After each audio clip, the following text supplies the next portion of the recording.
você que começa agora mais um programa Conectados com a Escola, uma iniciativa da Secretaria Municipal de Educação de Divinópolis. Bom, para iniciar o nosso programa de hoje, não vou iniciar com uma mensagem. Não fiquem tristes, porque tem algo ainda muito melhor. Eu vou iniciar nosso programa contando uma super novidade. Semana que vem vai ser uma semana super especial pra gente. Se liguem só na programação. É a Semana da Educação Infantil e de segunda a sexta vai ter coisa super legal pra gente fazer. Vamos acompanhar a programação? Iniciando a semana, no dia 24, na segunda, teremos receitinhas para pequenos chefinhos, com Elisandra Laudares, às 15 horas aqui na TV Candidez. No dia 25, terça-feira, teremos um desafio sonoro e uma oficina com garrafas PET, às 15 horas, aqui também na TV Candidez. E mais tarde, às 19 horas, pelo Google Meet, um bate-papo com Leni Rosa para os professores. Dia 26, quarta, teremos pequenas experiências para grandes inventores, com Pauline Rosa, às horas aqui na TV Candidez. E mais tarde, às 18 horas, teremos uma live, o cuidado com os filhos em tempos incertos, com Mariana Costa, para as famílias no Instagram. Já no dia 27, na quinta, às 15 horas, vamos aprender com folclore e suas brincadeiras. Aqui na TV Candidez, no programa Conectados com a Escola, às 15 horas. E mais tarde, gente, às 17 horas, teremos uma live, coisinhas à toa que deixam a gente feliz, no canal do YouTube Mosaico de Histórias, comigo, Tatiana Fonseca. E finalizando a semana, no dia 28, sexta-feira, às 15 horas, aqui na TV Candidez, no programa Conectados com a Escola, teremos conversa de gente grande para toda a família. Gente, a imaginação é o poder de criação do ser humano. Podemos representar imagem e criar e ir além do que vemos com os nossos olhos. Nessa aula, a professora Cida Santos nos apresenta o mundo imaginário, contando uma história da folha de papel que queria ser um barquinho e navegar em alto mar.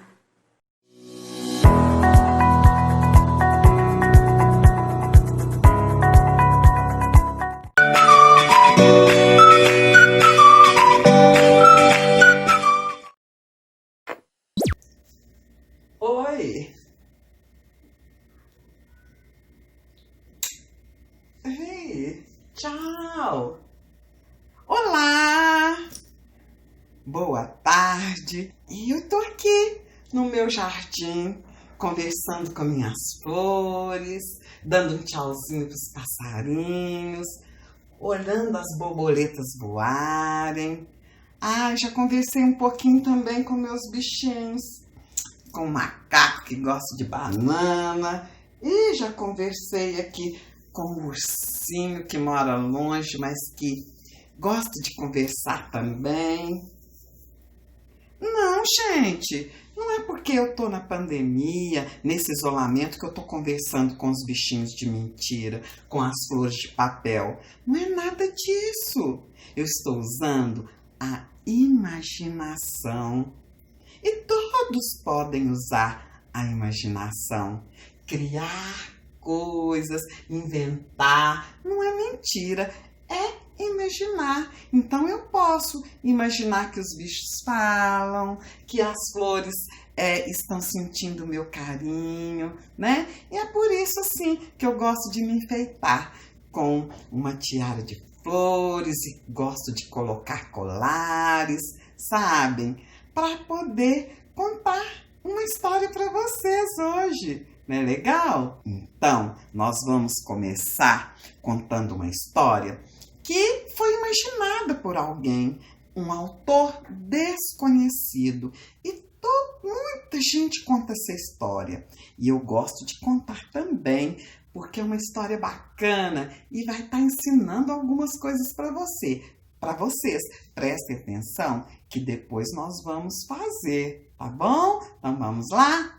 Vai começar a história, começar a contação. Se preparem, minha gente, abram o seu coração. Vai começar a história, começar a contação.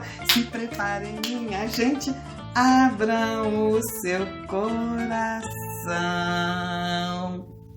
E era uma vez uma menina.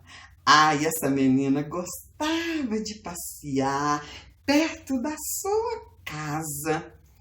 E um dia ela passeando perto da sua casa, ela viu alguma coisa voando. Voando e caiu perto dela. Aí ela ouviu alguma coisa, mas não tinha mais ninguém. Oi, psiu. Mas quem tá falando? Oi, sou eu, a folha de papel. A menina então pegou a folha e a folha lhe disse: menina, eu gostaria muito de realizar um desejo. Será que você poderia me ajudar? Eu vou tentar, né, folha? Eu não sei se eu vou conseguir, mas eu vou usar a minha imaginação. Eu vou fazer o que eu puder, tá bom? Tá bom, menina. Então a menina pegou a folha e dobrou a folha bem assim no meio. Olha, folha, você virou uma cabaninha. Não é legal quando você for acampar, ir para um lugar e aí você já tem uma cabana? Ah, menina, uma cabana? Ficou legal, mas eu não quero ser uma cabaninha, não. Aí a menina pegou então e resolveu fazer mais uma dobra. Folhinha, olha, que foi que você se transformou agora? Você pode ser um livro para contar lindas histórias, um livro, folha. Ai, menina, legal demais, mas eu não quero ser um livrinho de histórias, não. Você pode continuar tentando? E a menina continuou tentando. Ela então desdobrou, colocou uma dobra para dentro, colocou outra dobra.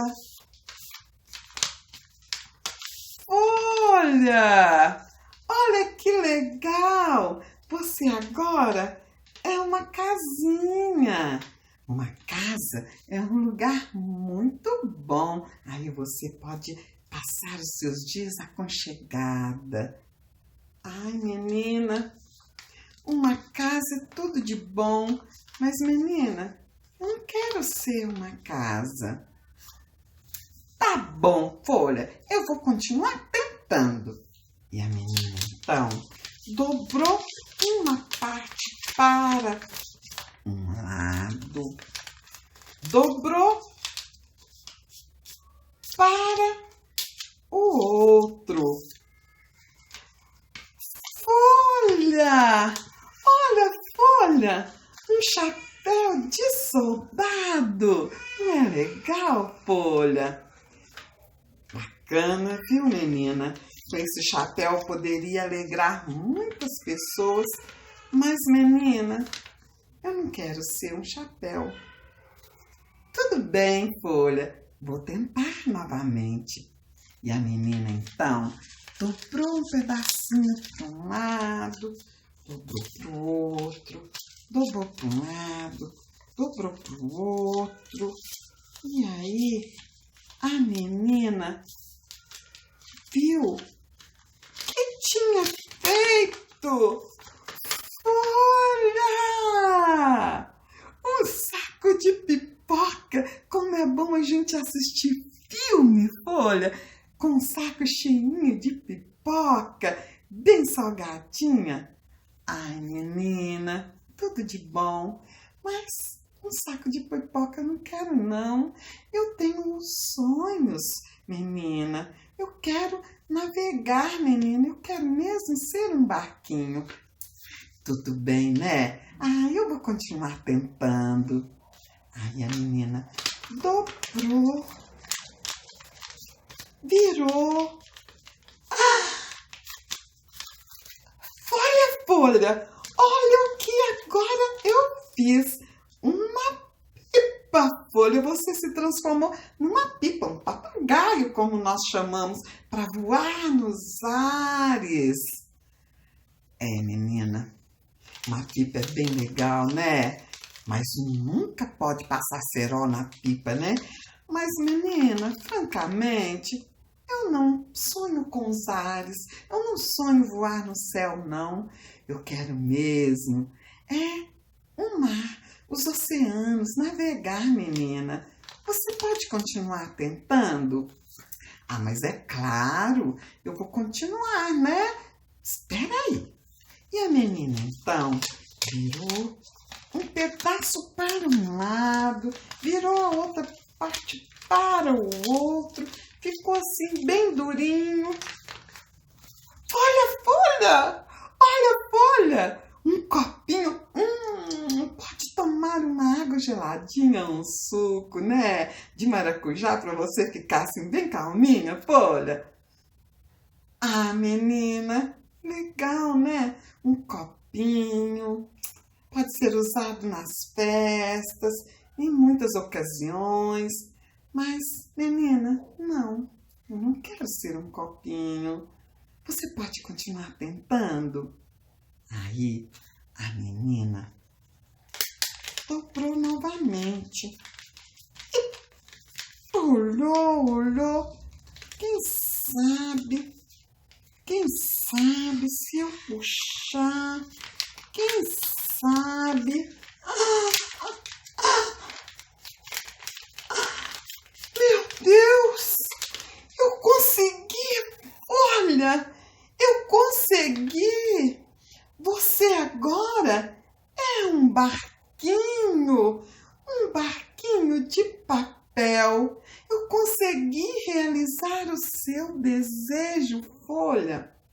Ai, meu Deus! Que coisa mais boa conseguir realizar o desejo de alguém. Eu consegui realizar o desejo de uma folha. Barquinho, de agora em diante, nós vamos ser assim, amigos, para sempre. Ai, gente. E o barquinho resolveu, então, navegar. Ele resolveu navegar pelo oceano, que era o seu sonho. Então, esse barquinho, o meu barquinho de papel, ele vai navegar no meio do oceano, mas sempre vem o vento e faz a onda, e o barquinho, ele vai para um lado, vai para o outro, mas esse barquinho, ele não cai. E tem uma música muito legal que eu vou colocar aqui para vocês escutarem. E depois a gente vai continuar usando a imaginação. Porque não tem coisa melhor do que usar a imaginação, não é, crianças? Aí eu vou fazer de contas que eu tô viajando em alto mar. E daqui a pouco, depois da música, eu volto, combinado?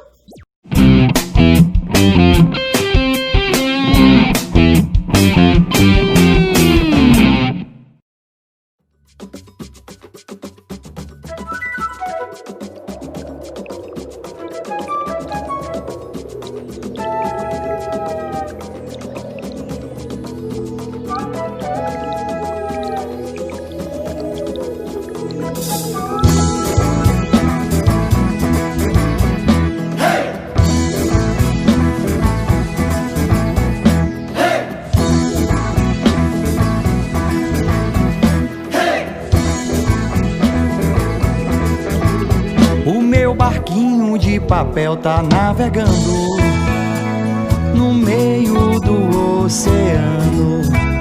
O meu barquinho de papel tá navegando no meio do oceano. E veio um vento que fez a onda pra balançar. Balança pra lá, pra lá, pra lá, pra lá, pra lá. Balança pra cá, pra cá, pra cá, pra cá, pra cá. Balança pra frente, balança pra trás. Meu barquinho balança, balança, mas não cai. Balança pra lá, pra lá, pra lá, pra lá, pra lá. Balança pra cá, pra cá, pra cá, pra cá, pra cá. Balança pra frente, balança pra trás. Meu barquinho balança, balança, mas não cai.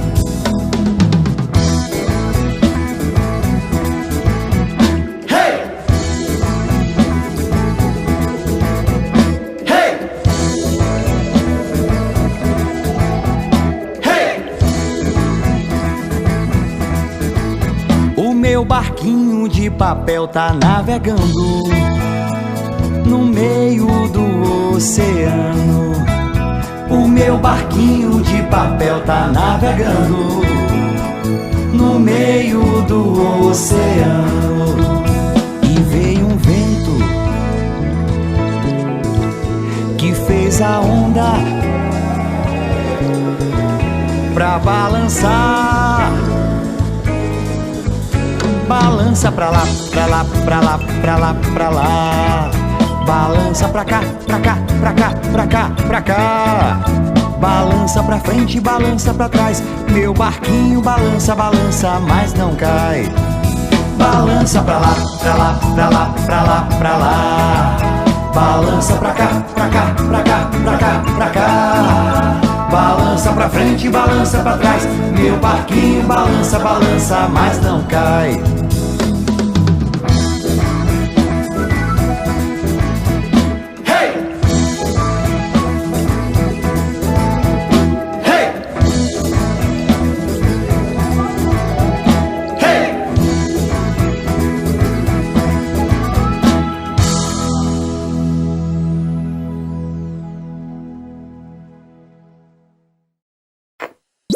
Ai, mas essa música foi bacana demais, não é, crianças? Puxa vida, esse meu barquinho de papel, ele faz proezas, navega em alto mar, lá no oceano. Ai, sabe o que eu pensei? Gente, a minha saia, olhem, da cor do mar, da cor do oceano, e esse barquinho pode navegar no mar, e o vento pode bater, e esse barquinho vai pra lá, vai pra cá, vai pra lá, mas ele não vai cair. Eu posso colocar também, nossa, eu posso colocar peixinhos para navegar junto com o meu barquinho. Peixinhos de todas as cores, peixinhos grandes, peixinhos bem pequenos, peixinhos de muitas cores. Ai, gente, que delícia desse mar com um peixinho diferente, um peixinho da cor de chocolate e também até com outros peixinhos assim, né? Que vão navegando, navegando junto com o barquinho no meio do oceano. Mas eu também posso fazer outra coisa na minha imaginação. Agora, a minha saia da cor do oceano, da cor do mar azul, virou, né, um lugar para onde o barquinho pode navegar. Mas também eu vou pegar uma vasilha aqui da mamãe. Vocês peçam para ela, viu? Para colocar o barquinho. Ai, gente, olha, o barquinho está navegando no mar azul, azul da cor do céu. Eu posso colocar outros barquinhos também, porque eu tenho certeza que vocês vão fazer muitos barquinhos e vão colocar esses barquinhos para navegarem. E eu vou cantar uma música para vocês enquanto vocês fazem o barquinho. É só ver aí, né, as dobraduras para fazer esse barquinho. Usem a imaginação, vão dobrando. Peçam ajuda para a mamãe, para o papai e vocês vão fazer lindos barquinhos. E essa música que eu vou cantar é assim: mandei fazer um barquinho de papel, de papelão, pra trazer o meu benzinho pra dentro do coração. E é aqui que todos vocês estão, dentro do meu coração. E é para vocês, né, que eu me enfeito para contar histórias. Por quê? Porque viver vale a pena, porque vocês são importantes, né? E daqui a pouco esse isolamento acaba, mas eu não vou deixar de conversar com as minhas flores, não. E nem deixar de colocar no meu barquinho para navegar. Beijos, até a próxima!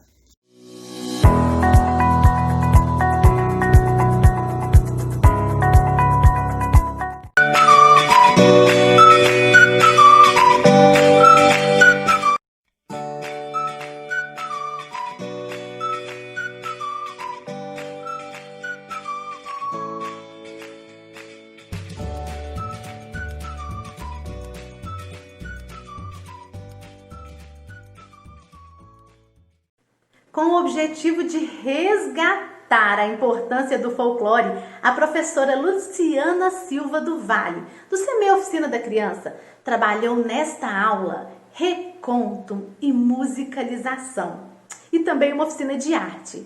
Ela vai contar a história 10 Sacizinhos, de Tatiana Belink, que possibilita trabalhar o tema abordado com o intuito de despertar nas crianças, através do lúdico, a aprendizagem.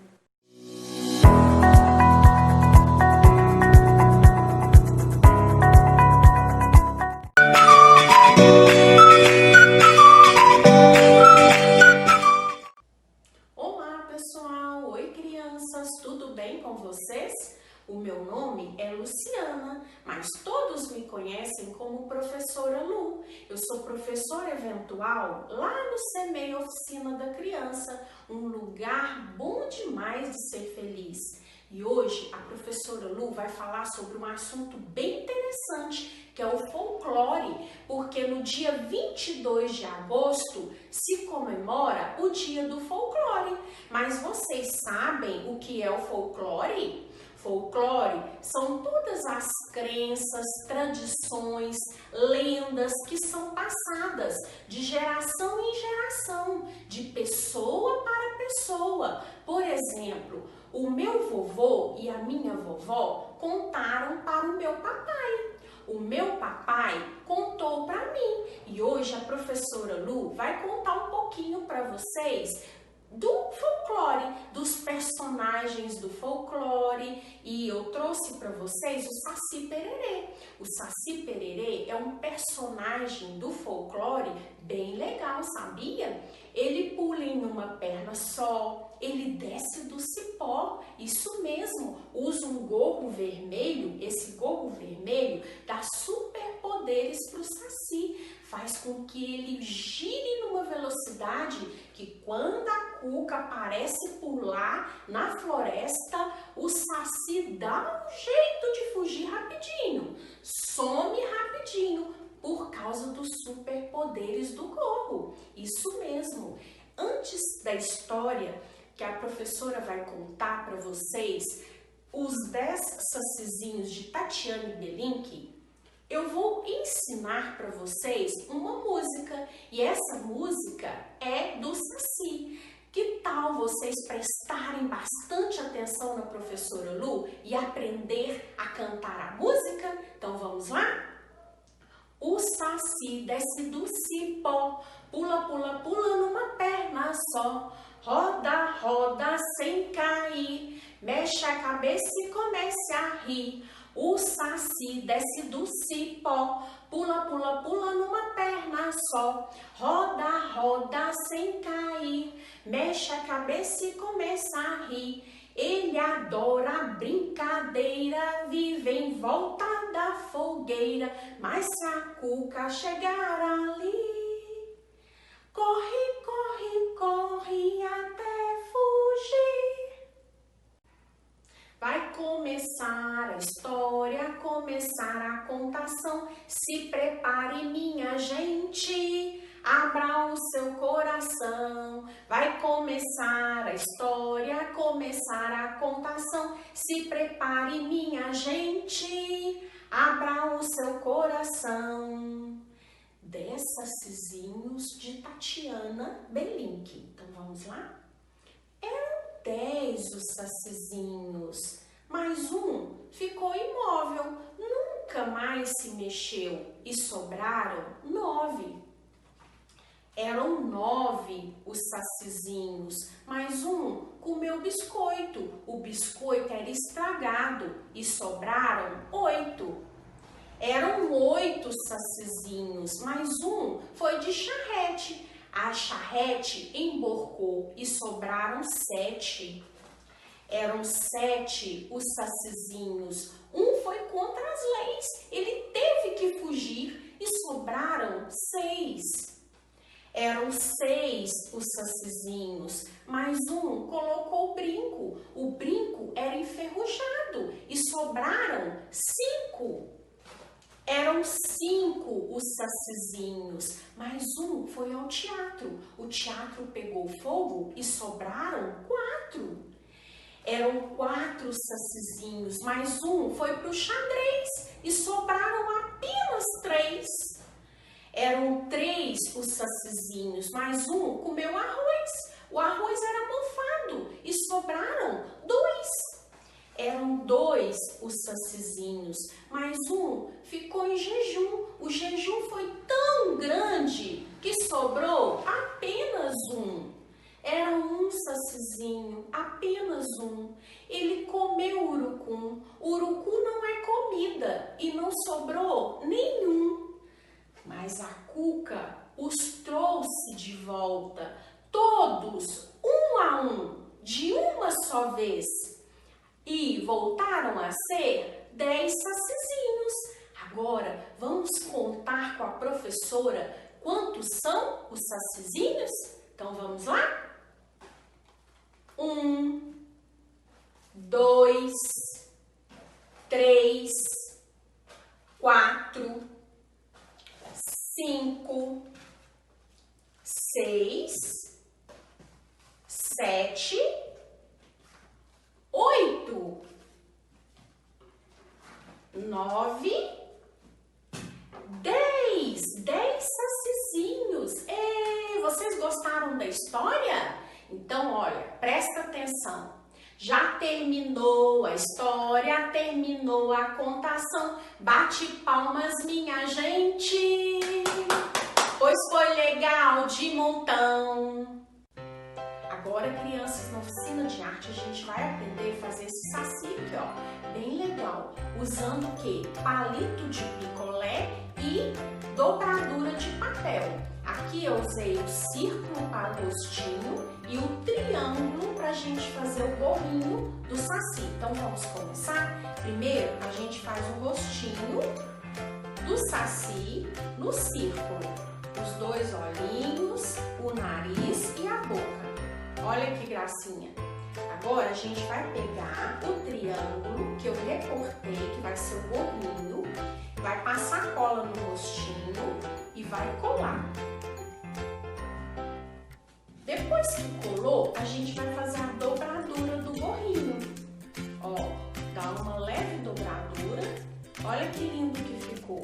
Quem não tem palito de picolé em casa, já tá pronto o seu saci. Agora, quem tem palito de picolé, a professora utilizou, que usou, ó, o pincel marrom para pintar o corpinho. Olha para você ver. E aí eu colei, tem que esperar secar. Agora você vai pegar o rostinho do saci, vai passar cola no palito de picolé e vai colar. Só que tem que esperar secar. E aí vai ficar esse lindo sacizinho aqui, ó. Olha que gracinha que ficou o nosso saci. Você vai pedir a mamãe ou alguém da sua família para ajudar você a fazer esse saci? Ah, tenho certeza que sim. Agora a gente vai aprender a fazer a peteca. Isso mesmo, peteca de jornal. Olha que legal. Para você brincar em casa com alguém da sua família. E é simples de fazer. Você vai utilizar só jornal, revista velha que tem em casa. Então vamos começar a aprender? Primeiro, você vai pegar a folha de jornal e vai amassar. Bem amassada. Aperte bastante com a sua mãozinha, até fazer uma bola de jornal. Depois você vai pegar uma folha de jornal. Essa da professora Lu tá bem grande, então eu dobrei ela ao meio. Você vai pegar a bola de jornal amassada e vai colocar bem no meio. E aí o que você faz? Usa a sua mãozinha e vai apertando, ó, vai juntando e apertando. Aperta com bastante força. Dá uma amassadinha para fazer o formato da peteca, aperta bastante. Agora você dá uma ajeitada na peteca e você pode utilizar o que você tiver em casa para amarrar a peteca, para na hora que você for brincar, ela não se soltar. Você pode usar fita crepe, fita de cetim, barbante, né? Várias opções, mas a professora vai utilizar esse fitilho para poder amarrar a peteca e ela não se soltar. Ó, um nó, vou dar outro nó. E está pronta a nossa peteca. Olha que legal! Vocês gostaram? Agora, prestem atenção, é só você brincar em casa com alguém. Isso mesmo! Espero que vocês tenham gostado da aula da professora Lu. Um beijo no coração de todos vocês, tá bom? Beijo e até a próxima!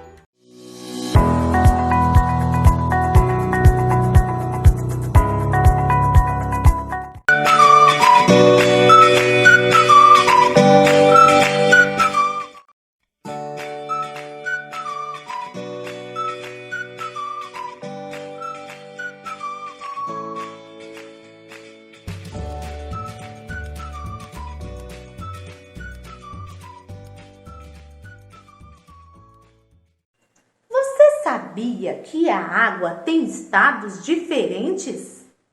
Na aula das professoras Miriam e Jéssica, vamos aprender sobre os 3 estados físicos da água. Tudo começa com a linda história da gotinha de chuva. Vamos conhecer?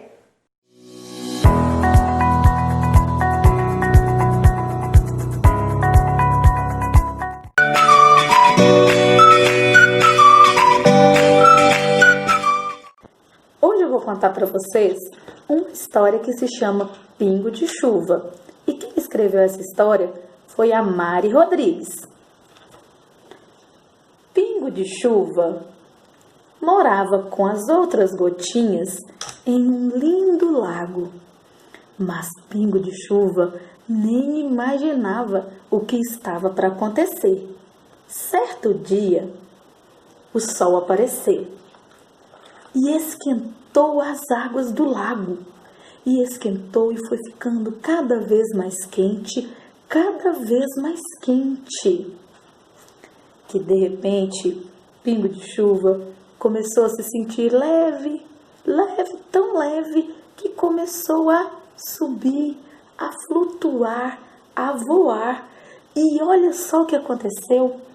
Pingo de Chuva se transformou em água, em forma de vapor, e se transformou em uma nuvem, juntamente com as outras gotinhas, que também foram subindo, uma a uma, e foram se transformando em uma enorme nuvem.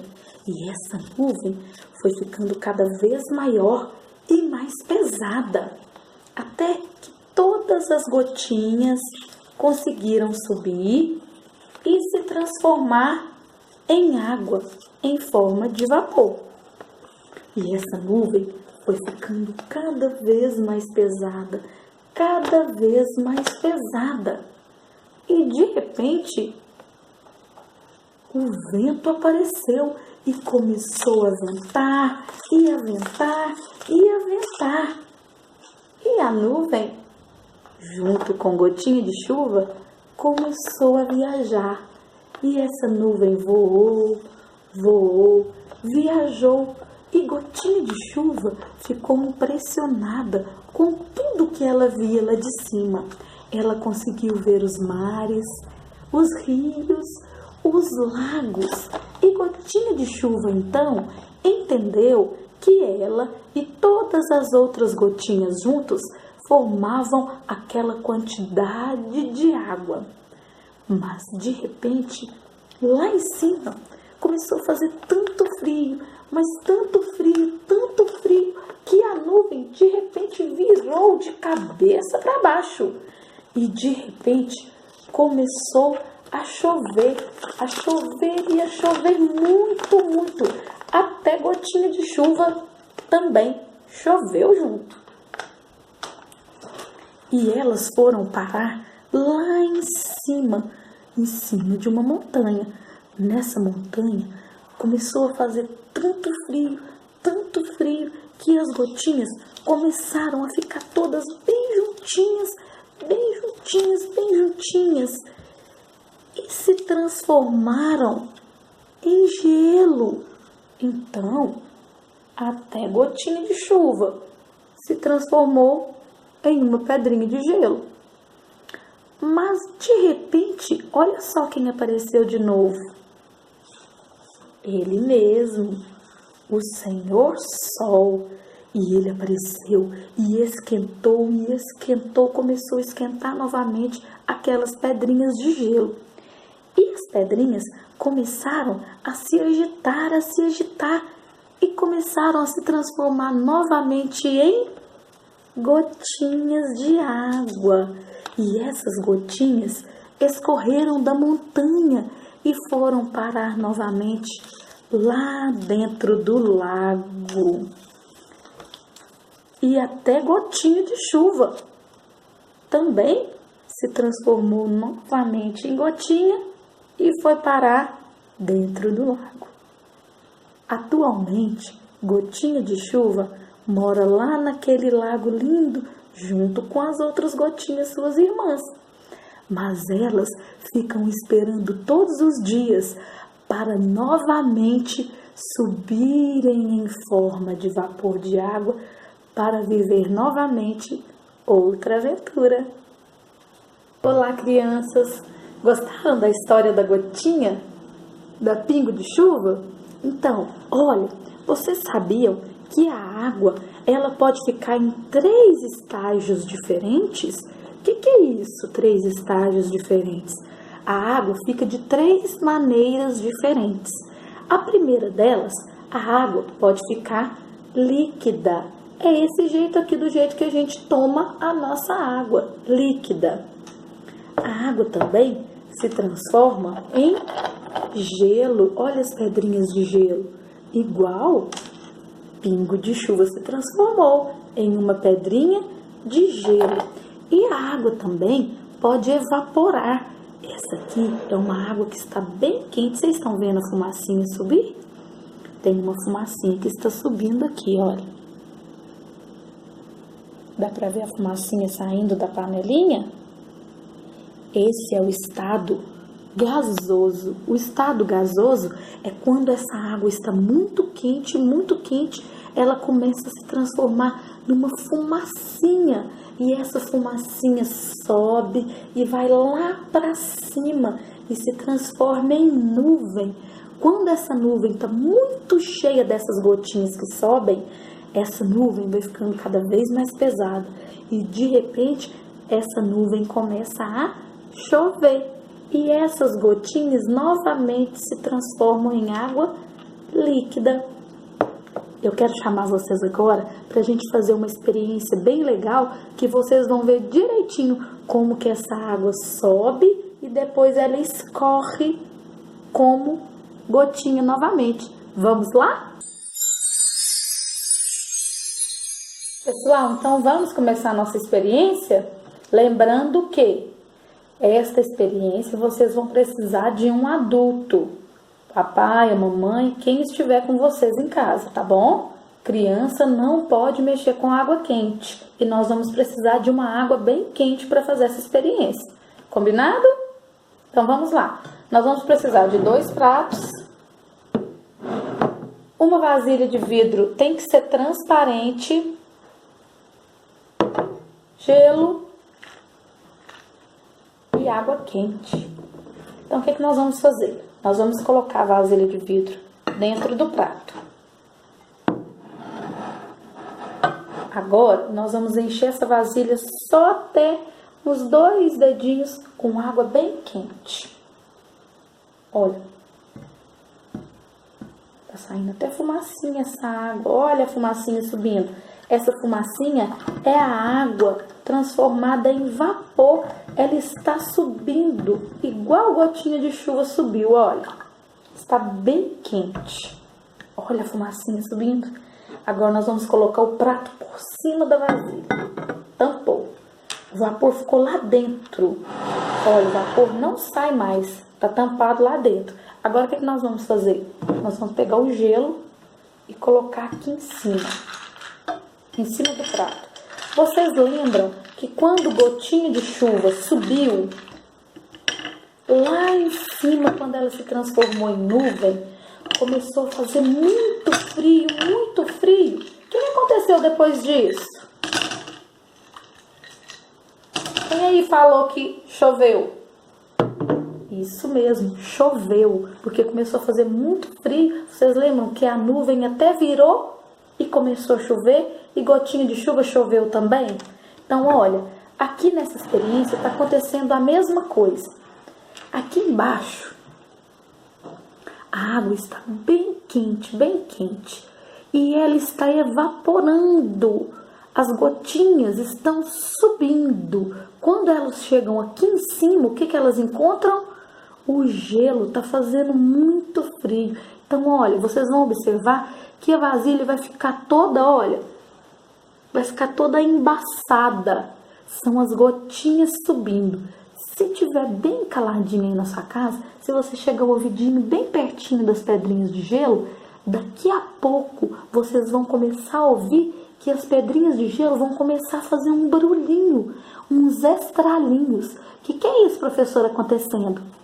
Aqui embaixo está muito quente, está subindo um vapor muito quente. Esse vapor, quando chega aqui, encosta no prato, as pedrinhas de gelo estão aqui, elas começam a se mexer, a se agitar, igual na história. O que vai acontecer com elas? Vocês vão olhar, olha, elas vão começar a derreter rapidamente, ó. Aqui em cima já está cheinho de água. Se você chegar o ouvidinho, ó,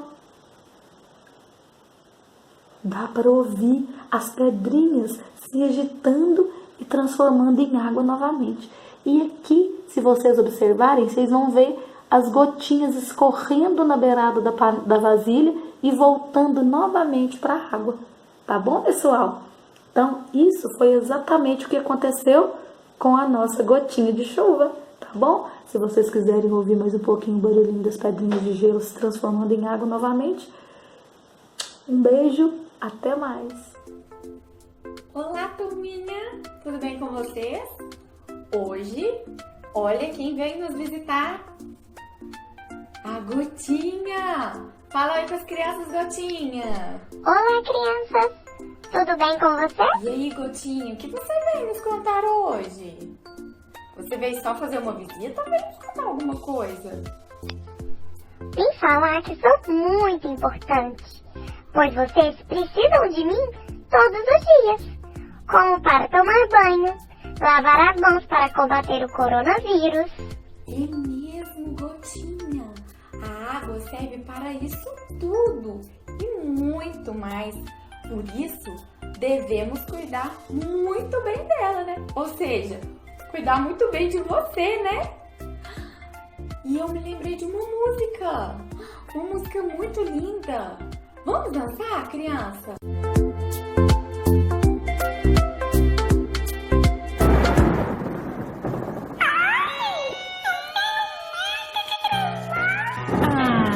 Não precisa ter medo, Beninha.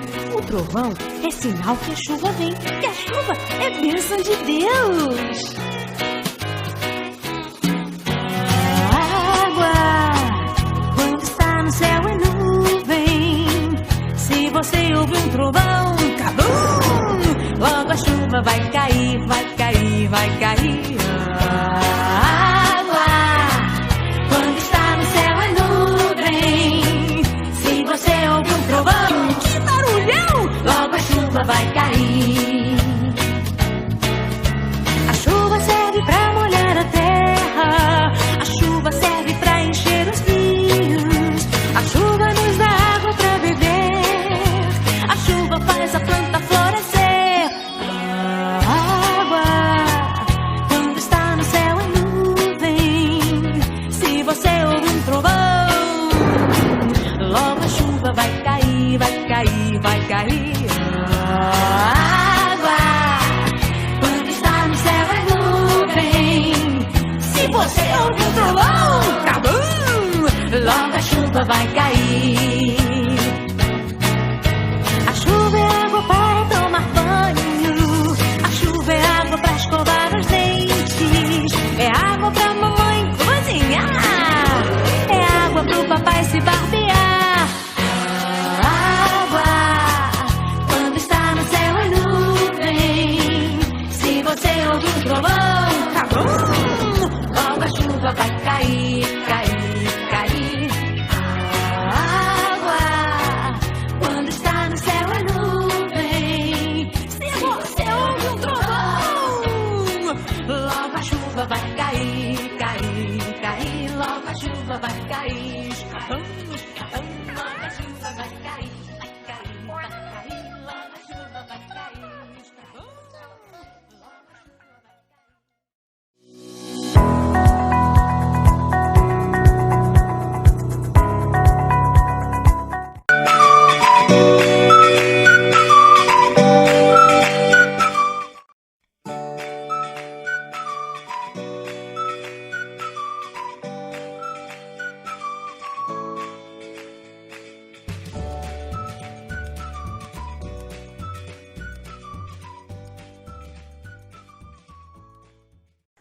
Produzir textos. Oh, tarefa difícil! Uma dica: leia muito. O bom leitor escreve bons textos. Hoje vamos aprender como produzir um texto. Você já recebeu uma carta? Vamos aprender como escrever uma carta pessoal.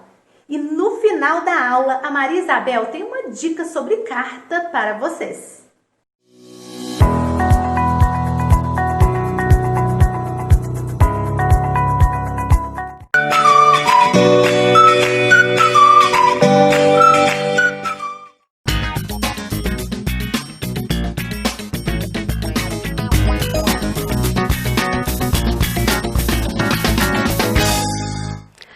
Olá, você já me conhece. Sou Angélica, pedagoga e professora do 4º ano do ensino fundamental. O tema da nossa 4ª videoaula é planejamento e produção de texto. Compartilho com você o desenho feito pela Manuela Brandão. Ele ilustra bem a videoaula de hoje. Mostra uma menina produzindo um texto. Como leitor, você está em constante construção do conhecimento e o conhecimento ele precisa ser compartilhado. E nesta videoaula você estará se aperfeiçoando, se preparando para compartilhar o seu conhecimento. Só que hoje esse conhecimento será compartilhado através da sua escrita. Seguem algumas dicas para melhor aproveitamento da aula. Tenha bastante atenção, você já está craque nisso, né? Faça seus registros por meio de fotos e anotações. Para isso, deixe separado papel, caneta e, se possível, um celular para fotografar alguma tela que você julgar necessário. Consulte os sites quando sugeridos. Esteja atento e realize as tarefas solicitadas ao final da videoaula. Para realizar uma boa produção de texto, é preciso planejar. A leitura, vamos refletir. A leitura deve preceder a escrita? Sim. Para ser um bom escritor, é preciso ser um bom leitor. Leia bastante. A leitura amplia o seu conhecimento, ela vai te dar mais respaldo para que você tenha uma melhor produção escrita. Por que planejar a produção de textos? Ah, chega de improvisar. Se de fato queremos produzir bons textos, temos que planejar. Planejar a elaboração, a revisão e a escrita. Esse planejamento, ele deve ser feito da seguinte maneira. Pense primeiramente tudo que você vai querer colocar no papel. Em seguida, vá registrando gradativamente para que você não perca nada do que pensou. E por que produzir textos? Produzimos textos para compartilhar sentimentos, ideias e conhecimento, ou seja, se comunicar. A produção de texto, ela é uma forma de comunicação, interação e compartilhamento de nossas ideias e necessidades. Nós já vimos isso em aulas anteriores. Na videoaula de hoje, tratarei das características que compõem o gênero textual carta. Em uma carta deve conter os interlocutores, a finalidade, a organização e formato. Vamos lá. Nesta videoaula, primeiramente, eu vou falar quem são esses interlocutores.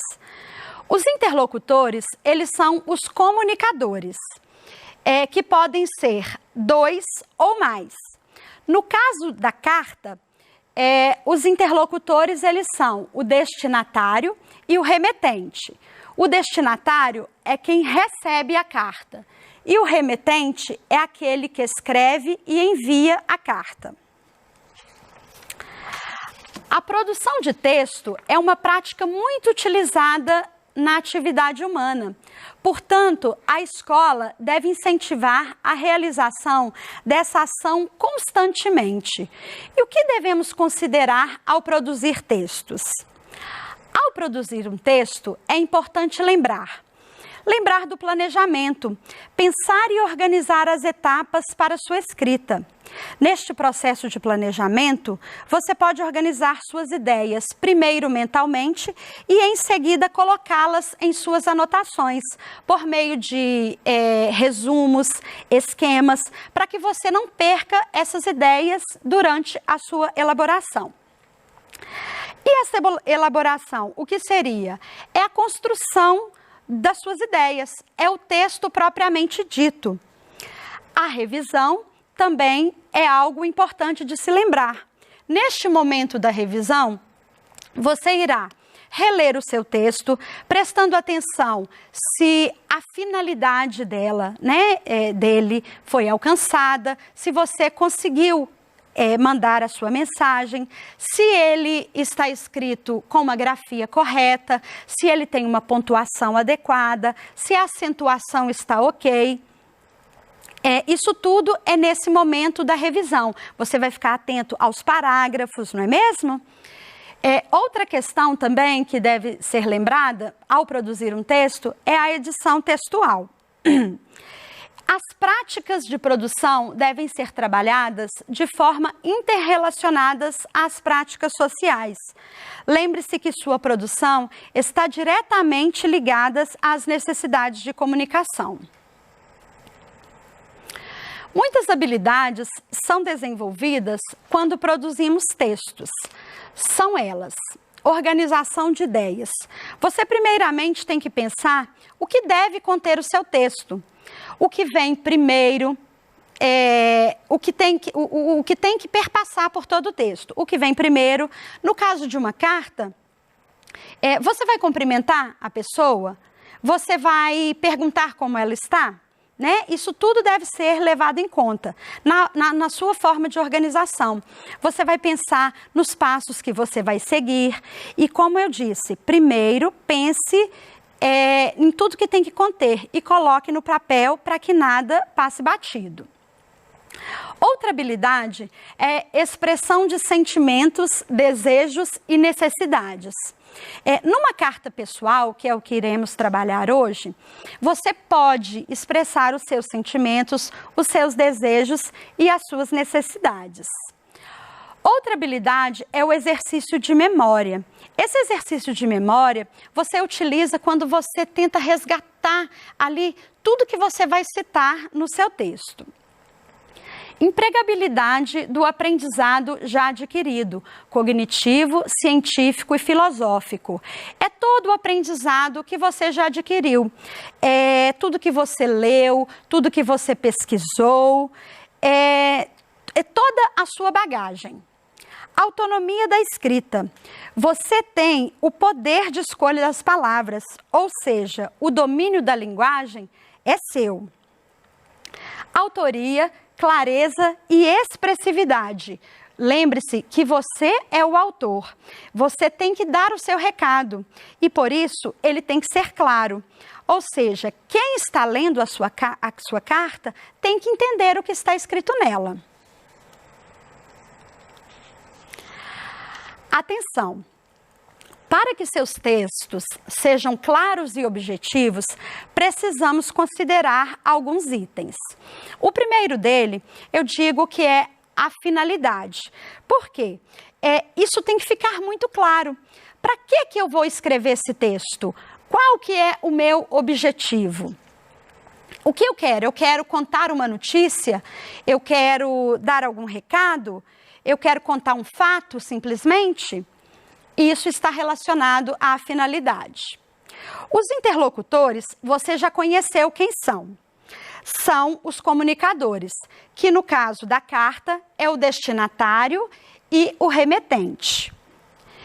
Os recursos, eles podem ser visuais ou manuais. A sua carta, ela será manuscrita ou ela será digitada? O suporte. O suporte é onde você vai registrar o seu texto. Onde ele será publicado? Será publicado num jornal? Num livro? Aqui, como se trata de uma carta pessoal elaborada por você, aluno, hoje você vai registrar essa carta no seu caderno e, posteriormente, você poderá encaminhá-la para quem você desejar. A proposta desta videoaula é que você construa um texto. Durante as videoaulas anteriores, você leu, se informou, conheceu sobre o assunto proposto, no caso hoje, o Covid-19. E para a construção deste texto, você vai trabalhar o gênero textual carta. Você vai fazer uma carta pessoal a partir dos conhecimentos adquiridos nas videoaulas, a partir dos seus conhecimentos prévios, da sua vivência familiar e de toda a sua trajetória como leitor. E o tema hoje já está definido. Você vai produzir uma carta pessoal sobre o Covid-19. Você já está fera, né? E como hoje o trabalho é com a carta, segue aí uma sugestão de planejamento para este trabalho. Um passo a passo. Ao iniciar uma carta, é necessário que você escreva a data e o local de onde está falando. Por quê? Porque a pessoa que vai ler a sua carta, ela precisa saber de onde que você está, e a data em que essa carta foi escrita, até mesmo para ela se situar e compreender o contexto em que a carta foi concebida. Para estabelecer uma comunicação mais adequada, é preciso conhecer o seu interlocutor, o destinatário, quem irá receber essa carta. E o grau de proximidade que você tem com este destinatário é que vai definir o tipo de vocabulário que você irá utilizar. A carta pessoal deverá ser redigida na primeira pessoa do singular. A finalidade da sua redação deve estar clara, ou seja, para que você está escrevendo esta carta. A finalidade de uma carta, ela pode ser sobre um tema livre, sobre algum fato específico, sobre um acontecimento, mas hoje o tema é o Covid. E lembre-se que numa carta pessoal você pode expressar seus sentimentos, desejos e necessidades. Seguem algumas dicas para a organização e formatação da sua carta. Seja objetivo na sua mensagem, mas dê o seu recado. 3 ou 4 parágrafos devem ser suficientes, mas cuidado para não escrever muito pouco ou escrever demais e se perder no assunto. Lembre-se que sua carta deve ter início, meio e fim. Ela precisa ter uma sequência lógica. Em uma carta pessoal, é frequente a expressão de sentimentos, saudade, alegria, tristeza e outros sentimentos, como eu disse, que você pode expressar nessa carta. E a linguagem varia de acordo com o grau de proximidade entre quem está escrevendo e quem está recebendo essa carta. Os interlocutores, no caso. Agora é sua vez. Vamos praticar? Construa seu texto, uma carta pessoal, observando o que foi discutido durante a videoaula, obedecendo às estruturas a seguir. Eu peço a você que anote, pegue o papel e a caneta que eu pedi para você reservar e anote essa estrutura da carta, ou então tire uma foto dessa tela usando o celular, né, ou o seu ou de alguém que estiver te acompanhando, porque essa estrutura irá te ajudar na sua elaboração. Relembrando a estrutura de uma carta. Sua carta, ela deve ter local e data. Por exemplo, Belo Horizonte, 20 de maio de 2020.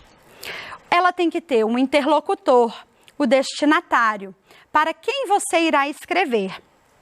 Eu sugiro aqui que você escolha um destinatário real, que você pense em um colega, em um membro da família ou um professor, para que no futuro, bem próximo, quando essa pandemia passar, você mande essa carta para essa pessoa, né? E você vai ver, é bem divertido. Escrever é bacana. Hoje a gente não tem muito visto e nem recebido, né, essas cartas por conta da tecnologia. Hoje manda mensagem, manda um e-mail, mas receber uma cartinha pelo correio, ela tem um significado especial. Sua carta, ela deve ter uma saudação. A saudação é a maneira como você vai cumprimentar a pessoa. Por exemplo, querida mamãe, cara amiga, e aqui a proximidade é que vai falar o tipo de vocabulário, né, que você vai chamar essa pessoa, que você vai fazer essa saudação. Você pode, inclusive, usar um apelido carinhoso, mas lembrando-se que tem que ser um apelido respeitoso. A finalidade dessa comunicação. A sua carta, ela pode ter mais de uma finalidade. E o assunto aqui dessa carta específica da sua tarefa é o Covid-19. Então, você pode aproveitar este momento do distanciamento social aí e contar para quem você quiser, se você escolher seu coleguinha ou para sua professora, contar como tem sido essa experiência do distanciamento social, né? Como tem sido sua rotina, como que você tem feito para continuar os estudos. Vai ser legal, você vai ver, contar um pouco sobre você. Você pode falar dos seus sentimentos, de como você está se sentindo em relação à expectativa dessa pandemia, que ela vai passar logo. Você vai falar um pouquinho de tudo. Na sua carta, ela deverá ter uma despedida. E o grau de proximidade com essa pessoa é que vai definir a sua despedida. Então, você pode ser mais informal ou menos. A sua proximidade é que dará o tom. E não se esqueçam da assinatura. Você assina a sua carta, tá? É o remetente, quem escreveu. E quando as aulas presenciais voltarem, faça o seguinte teste, manda sua carta pelo correio para essa pessoa. Criar essa expectativa de receber uma carta pelo correio, gente, é diferenciada. Depois vocês vão ter muito o que contar para os companheiros. Vamos retomar? Vamos recordar o desenvolvimento desta videoaula de hoje. Você aprendeu como escrever uma carta e como deve ser a sua estrutura. Ela tem que ter os interlocutores, que são os comunicadores. No caso de uma carta, é o remetente e o destinatário. Prestar atenção na sua finalidade, para que você está escrevendo. Você tem um objetivo e você tem que dar o seu recado. E pensar na organização e no formato dessa estrutura da carta. Você viu que ela tem o local, a data, você viu que ela tem uma saudação e uma despedida. Eu queria que você aproveitasse esse momento que você está em distanciamento social e fizesse uma busca na sua casa de cartas que sua família já escreveu, que a sua família já recebeu, tá? Talvez você também tenha escrito uma carta para sua mãe quando bem pequenininho, tenha recebido alguma carta. Observe essa carta, veja se ela tem todas essas se ela segue essa estrutura que eu falei aqui com você.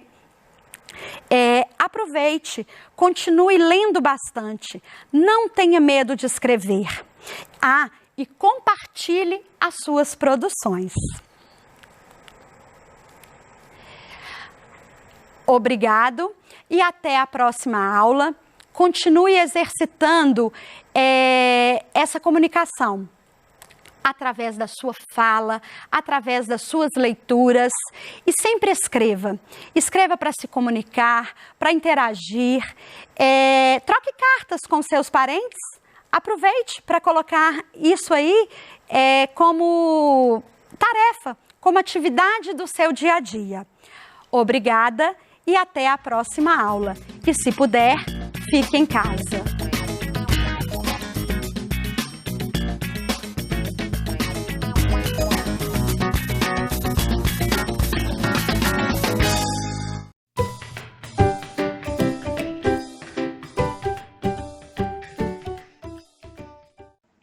Boa tarde, meu nome é Maria Isabel, vou conversar com vocês um pouquinho sobre gênero textual. Vocês aprenderam sobre o gênero textual carta com a professora Angélica Brandão no programa Se Liga na Educação. Ela ensinou como escrever uma carta. Como a língua é viva, o gênero textual também é vivo, ele se transforma. Os modelos tradicionais de gêneros textuais vão se transformando, se subdividindo em outros gêneros. Uns desaparecem, outros são substituídos, surgem novos gêneros textuais. Isso acontece porque o mundo é muito volátil, as coisas acontecem muito rápido e as ferramentas de comunicação acompanham essas mudanças. Antigamente, usava escrever carta para amigos, familiares, namoradas. Várias pessoas se conheceram e namoraram por meio de cartas. Hoje, elas usam as redes sociais, como o Facebook, o e-mail e outros sites. As cartas demoram a chegar e as mensagens pela internet são instantâneas, em tempo real. Assim como as pessoas estudaram por correspondência, Hoje, muitos alunos estudam à distância, por meio de videoaulas, teleaulas, mas nada substitui a aula presencial, encontrar com os amigos, olhar nos olhos, aquela boa conversa. Podemos dizer que a carta está muito presente em nosso dia a dia. Sabe como? A carta é a voz do leitor. Ela está dentro de um jornal impresso, de uma revista semanal, tem a seção de cartas. Esse espaço funciona como uma tribuna livre. As pessoas escrevem o que pensam sobre o assunto, sobre um fato. Nos sites também existe o espaço para os comentários dos leitores. Esse texto escrito é considerado cartas ao leitor. Temos também a carta cobrança, a carta de amor, a carta de repúdio, a carta de apresentação e outras cartas. Mas falando em cartas, quando meu filho era pequeno, todas as noites antes dele dormir, eu lia histórias e cartas para ele. Carta para uma criança adotada, carta para uma criança que molha a cama, carta para uma criança cujos pais estão se separando, carta para uma criança que ganhou um irmãozinho. São muitas cartas no livro Direito à Verdade, Cartas para uma Criança, do autor Leonardo Posternark, da editora Globo. Deixo essa dica para quem interessar. Acho que você vai gostar de ler essas cartas.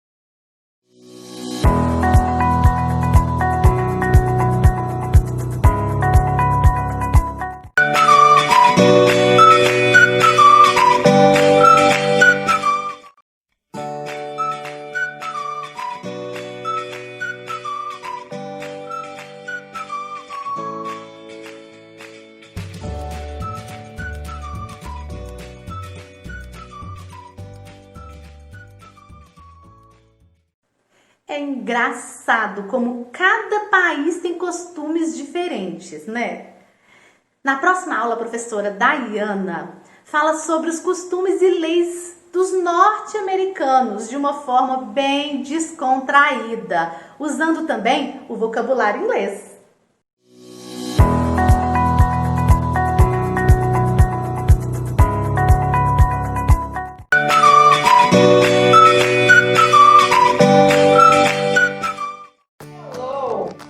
How are you?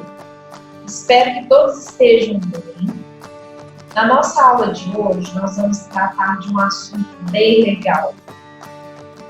Nós vamos falar de hábitos, né? Como vocês já sabem, eu sou a teacher Dayana Silva.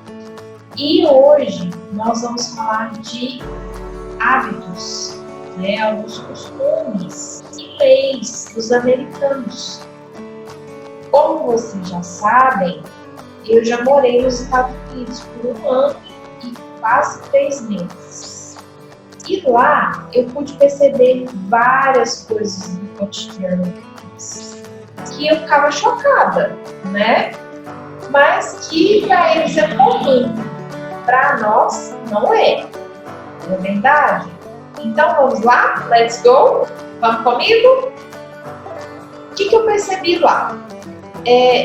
As famílias, né, the families, as famílias que morreram, principalmente, eles têm mania de tirar o sapato quando chegam em casa. Por quê? Porque as casas lá são de madeira que na época de neve, né, de chuva, eles já têm esse hábito, eles tiram os calçados e deixam no início, né, no hall da casa e já vão entrar com seus slippers, né, com seus chinelos, ok? Então eles têm esse hábito. Nós não temos, né? Agora com o coronavírus até deixamos os calçados de fora. Algumas famílias fazem isso, mas nem todas. Ok? É um caso de higiene também, não é mesmo? Eles usam a máquina de lavar louças, que não limpa quase nada, gente. Tá pra nós, no sufoco, você tem que colocar as vasilhas, depois tirar as vasilhas, conferir o para ver se estava limpo. Eu ficava com raiva, falava assim, não, é melhor eu pegar essa coisa logo e já passar, né, os banho, já lavar tudo. Eu prefiro, muito mais prático, né? Mas na ideia deles, a washing machine é mais prática, ok? Outra coisa que percebi é que as máquinas de lavar roupas já lavam e secam as roupas. Por quê? Porque as casas não têm varal como as nossas, ok? Então eles não têm esse hábito de estender as roupas e nem muito menos de ficar passando roupas. Outra coisa que eu achei interessante sobre casa é que a limpeza da casa é totalmente diferente da nossa. Aqui a gente lava tudo, usa material de limpeza, água sanitária. Não, lá o que eles fazem? Como tem os carpets, né, os tapetes nas casas, eles passam um vacuum, né, que é o aspirador de pó, e eles usam muito wipes, que são os paninhos já com produtos, para limpar as casas. E usam também esfregões, não tem rodo, assim, igual a gente usa, pano de chão, eles não têm essas coisas assim. E é por isso que eles ficam doidos com as brasileiras, né? As faxineiras que vão pra lá, elas limpam tudo direitinho, são caprichosas. Nos restaurants, os waiters e waitresses, que são os garçons e as garçonetes, eles ficam esperando pelas tips. O que são tips, Teacher Diana? São as gorjetas, né? Aqui a gente já dá, às vezes tem embutido, né, no valor final do restaurante. Não, lá você valoriza o profissional pelo trabalho dele, você pode dar até mais, né, do que o especificado ali, ok? E eles ficam esperando. Se você não der, eles ficam bravos com você, te xingam, ok? Então, be careful. Se vocês forem lá, fiquem atentos com isso. A bebida, beer, wine, não pode ser consumida nas streets, nas ruas. Por quê, pessoal? É um crime lá. A não ser em Las Vegas, ou lá pode porque é mais liberado, né? Mas tomem cuidado, você pode ser preso por isso, ok? Não pode consumir bebidas alcoólicas nas ruas, como nós brasileiros amamos fazer isso, né? Até a gente sempre calçada, até mesmo se eles forem, né? Se você for num night club, bebidas somente dentro. Não posso sair lá fora rapidinho com um copo de bebida, de jeito, ok? No way. Outra coisa, o estabelecimento lá, as stores, né, os fast food, se você estiver lá dentro, né, consumindo, comprando, comendo alguma coisa, fique atento ao relógio, porque eles têm hora para puxar e eles respeitam isso, ok? E eles vão te expulsar. E é constrangedor, eu já passei por isso, é muito ruim. Eles são, na verdade, eles são, né, pontuais e seguem na risca, ok? Quando você vai comprar um produto numa store, lá, por exemplo, eu vou comprar essa shirt aqui. Ela é $20, por exemplo, $20. Escrito lá, na etiquetinha. Na hora que eu vou pagar, vai ser os $20 mais $4 de tax. O que é tax? Não é táxi, viu, gente? Tax é a taxa, o imposto que é cobrado em cima daquele produto, ok? Então fiquem atentos, senão você não sai com o produto, alright? E outra coisa, eles dão um recibo, né? E se você quiser trocar o produto depois, você pode? Yes, you can. Se você quiser ter um retorno, cashback do produto, eu posso. Não gostei, comprei e depois não quero mais o produto. não usei o produto, mas eu posso devolver? Yes. Ok? E lá, sem problema algum, eles vão te devolver o dinheiro total de novo. O aniversário dele, gente, vocês não acreditam. Tem hora para acabar? Hora para começar? Hora para acabar? Isso mesmo. Vocês acreditam? Ele já põe no convite, especificando o horário de início e o horário de término. E outra, os barbecues deles não tem carne assim suculenta igual a nossa, né? Carne gostosa. Eles têm carne de hambúrguer. Vocês acreditam nisso? E outra, ou linguiça, né? Sausage. Olha que sem graça. Ninguém merece. E outra, o aniversário, como que eles comemoram? Na hora de cantar o parabéns para você, eles cantam assim: Happy birthday to you. Olha que sem graça, sem clapping hands. Eles não batem as palmas como a gente faz, né? Fica aquele alvoroço todo, aquela animação toda, né? Eles não têm isso, ok? Só curiosidades para vocês. Outra coisa que eu percebi é que lá eles usam até a moeda de 1 cent. Isso mesmo. Aqui a gente nem usa, né, gente? Vai ficando tudo para a loja, né? Os supermercados, os trocos, né? Dos centavos, né? Imagina o tanto que esse povo fatura no final das contas com esses centavos, hein? Ok? Gente, outra coisa que eu achei impactante é que nessa questão de bebida e direção, né? Aqui é 0, né? A gente não pode beber nada e dirigir. Lá, eles têm uma porcentagem mínima, lógico, né? Mas que na visão deles não vai atrapalhar a direção. Por exemplo, então, alguma família vai reunir, aí pode beber 2 copos de cerveja ou um drink, né? E isso aí não vai alterar a visão deles, tá bom, gente? Na direção. E é o caso de se pensar, né? Mas aqui no Brasil, como as coisas demoram, né? Funciona, o povo acha que pode extravasar, eu acho que é melhor manter no 0 mesmo, né? Outra coisa que eu achei interessante é que lá a população americana é a população maior, né, de pessoas presas do mundo. São 2,3 milhões de pessoas que estão presas lá nos Estados Unidos.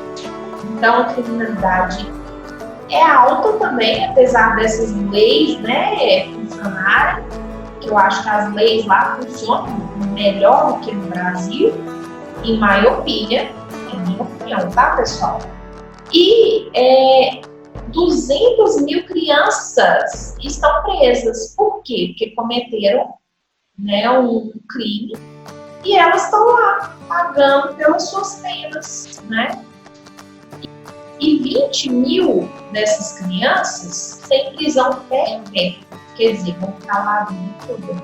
Outra coisa interessante é que quando você para um carro no lugar que você não pode, você é multado, né? Por exemplo, ou em frente a um hidrante, por exemplo, né? Você é multado. Uma vez eu e minha amiga paramos, né? Nossa, chegamos lá na estação do trem, estávamos atrasados para pegar o trem e paramos, achamos uma vaga em frente à estação. Que milagre!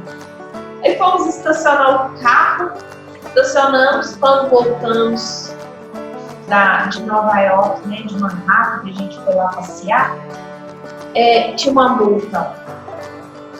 E aí ela falou assim: nossa, agora como que é, né? Para pagar, é só pagar? You have just to pay the bill? No! Você tem que ir na corte E lá você é julgado, ok? Às vezes você vai ter que dar uma cesta básica, fazer alguma outra coisa, além de pagar a multa. Então, olha para você ver que situação constrangedora. Eu não ia gostar, não, de ter que pagar uma multa e ir na corte, não, né? Então, as pessoas lá são bem mais educadas no trânsito, elas respeitam a faixa de pedestre, né? Te dão passagem, ok? E outra coisa que eu achei interessante lá também é que às vezes a via de mão dupla, né? Aí do outro lado, da direção oposta a mim, os carros estão vindo. E eu quero virar à esquerda. Aí quando eu quero virar à esquerda, eu tenho que esperar. Os dois sinais abriram juntos, o meu e do outro lado. Eu tenho que esperar os carros da minha esquerda virem para virar. Olha pra você ver. E no início eu falava assim, meu Deus, os dois sinais de trânsito abriram juntos. Aí eu ia rapidão, sabe?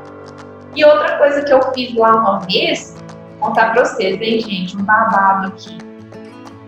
Eu fiz um U-turn, que é uma meia. Como é que fala aqui no Brasil? Esqueci.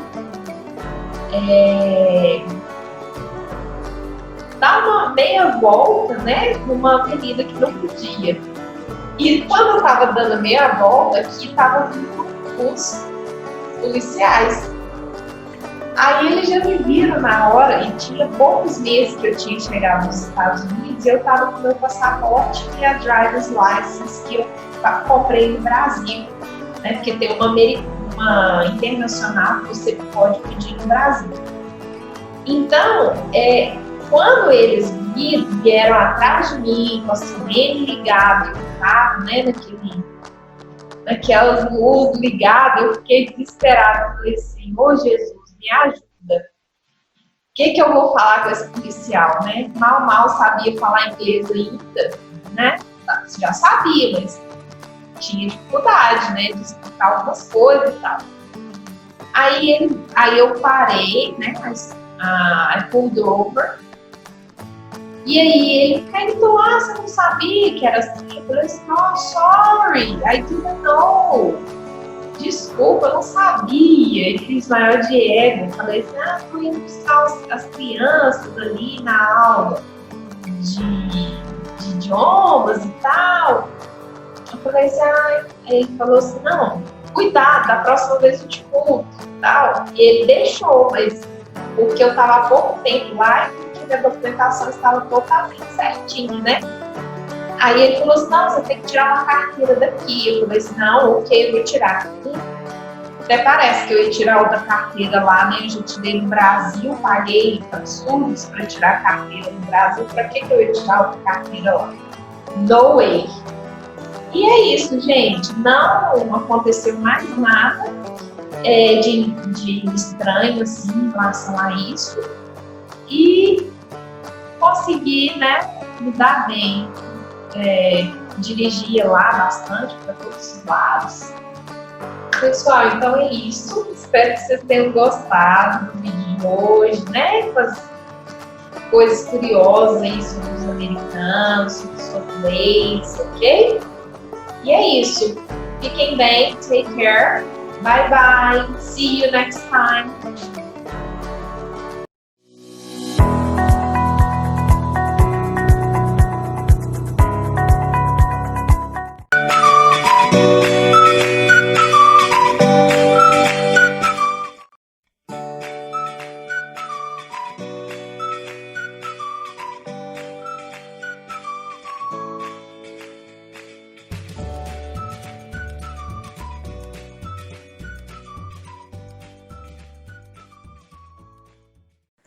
Todas as pessoas têm direitos. Direito à dignidade e à igualdade. Direito à vida com segurança e liberdade. Mas nem sempre foi assim. Os direitos humanos são uma construção histórica E a luta pela efetivação dos direitos legalmente instituídos não para. É um desafio constante. Esta é a temática da aula de hoje com o professor José Heleno.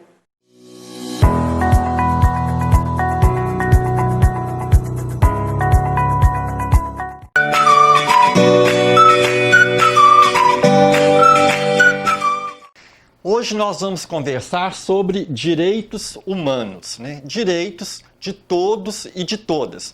Homens, mulheres, cristãos, ateus, muçulmanos, negros e negras, indígenas, crianças, jovens, idosos, enfim, todo e qualquer ser humano.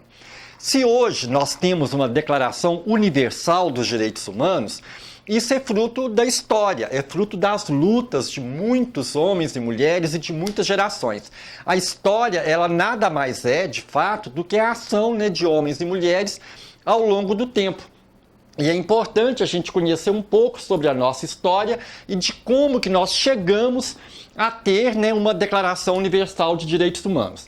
Mas antes disso, eu gostaria que vocês observassem um pouco esta imagem, né, que está aqui à minha direita. Vejam, eu gostaria que vocês observassem 3 elementos nesta imagem. Primeiro, os arames farpados, né, que de alguma forma simboliza a opressão, a dor, né, como disse Pedro Casaldáliga, que nos deixou há pouco tempo, né, as cercas que nos impedem de viver e amar. O outro elemento que eu gostaria que vocês observassem são as mãos de diferentes tamanhos, de diferentes cores. São as mãos que representam aí a diversidade, que representam aí o conjunto da humanidade, que é diverso, mas é único. É diverso, é diferente, mas é igual na condição humana, é igual no direito a ter direitos. E o terceiro elemento é justamente o gesto que as mãos estão fazendo, né? Que é o mesmo gesto, né, que todas as mãos fazem, que é o gesto de basta, basta de opressão, basta de tortura, todos e todas temos direito à dignidade. Isto é um fruto das lutas populares, das lutas dos homens e mulheres, desde milênios atrás, né, para que nós possamos ter hoje uma Declaração Universal dos Direitos Humanos. Antes disso, muito antes de nós termos uma Declaração Universal dos Direitos Humanos, a humanidade ainda se deixava reger por leis que tinham como princípio a violência. Uma dessas características é a Lei de Talião. Vocês com certeza já ouviram falar ou na Lei de Talião ou já ouviram falar naquilo que ela defendia, que é olho por olho, dente por dente, que na verdade é o quê? É a defesa de que se deve fazer justiça com as próprias mãos, de que a violência se paga com violência, né? Então esta ideia que infelizmente ainda está presente entre algumas pessoas, durante muitos anos, foi, na verdade, a ideia dominante entre todos os povos da Terra, né? E os resultados disso, dessa ideia de que se pode fazer justiça com as próprias mãos, nós sabemos, é a criminalização dos pobres. Vamos nos lembrar, por exemplo, aqui do caso dos pelourinhos, né? Há 200 anos atrás, nas grandes cidades brasileiras, nós tínhamos no centro, na praça central de cada cidade, um pelourinho, que normalmente era de pedra, né? Às vezes também de madeira, no qual eram amarrados, acorrentados homens e mulheres que eram considerados criminosos, né? Que tinham cometido alguma coisa que era considerada errada. Era açoitada em praça pública. Lembremos, por exemplo, da pena de morte no Brasil. Durante muitos anos o Brasil teve pena de morte e as pessoas que eram condenadas eram enforcadas em praça pública. E tudo isso era um espetáculo, né? As pessoas saíam às ruas para assistir o açoite nos pelourinhos, para assistir a execução, né, de uma pessoa que foi condenada à pena de morte. Pensemos, por exemplo, na composição da população carcerária no Brasil. Será que homens e mulheres da elite, ricos, foram condenados à morte e foram executados na forca? Será que homens e mulheres da elite são aí uma grande porcentagem entre a população carcerária do Brasil?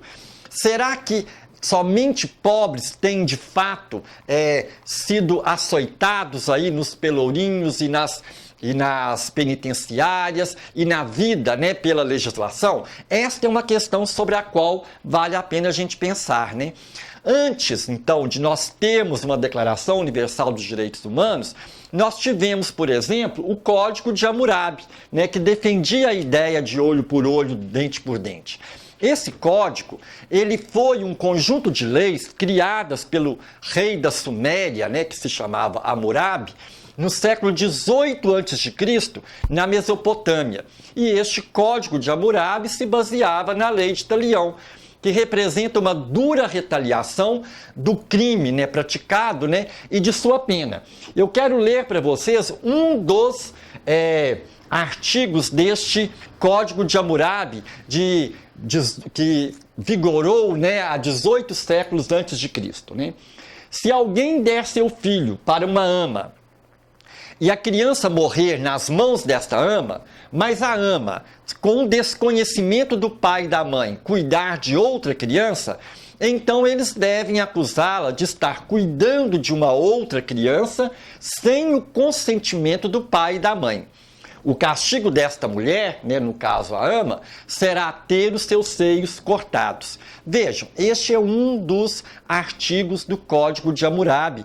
E todo o Código de Hammurabi tinha essas características, né? A ama, ela deveria amamentar a criança morreu de fome, mas ela estava amamentando outra criança. O castigo é que ela terá, então, os seios cortados. É algo que é muito triste, mas que, infelizmente, né, vigorou durante muitos séculos em todos os grupos humanos, né? Nós temos aqui, por exemplo, já uma outra imagem de um avanço estrondoso ainda na Idade Antiga, né, no ano 530 a.C., que é quando nós tivemos o cilindro de Ciro, né?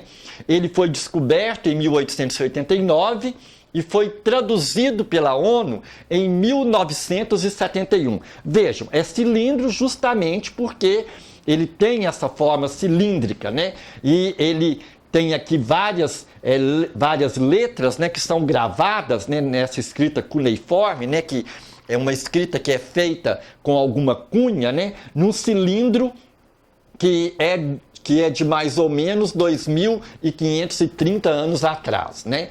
O cilindro de Ciro, né, ele foi escrito por Ciro, que é o rei da Pérsia, né, por volta aí do ano 539 a.C., e ele é considerado a primeira declaração dos direitos humanos na história. Então vejam, se nós temos o Código de Hammurabi no século XVIII a.C., no século VI a.C. nós temos os cilindros de Ciro.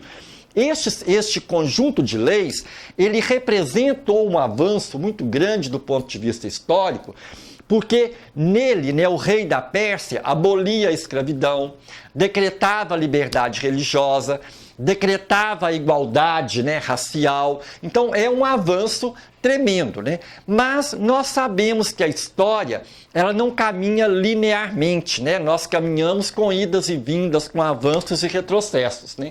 E após este avanço, que acontece aqui com o cilindro de Ciro, nós vamos ter outros também retrocessos.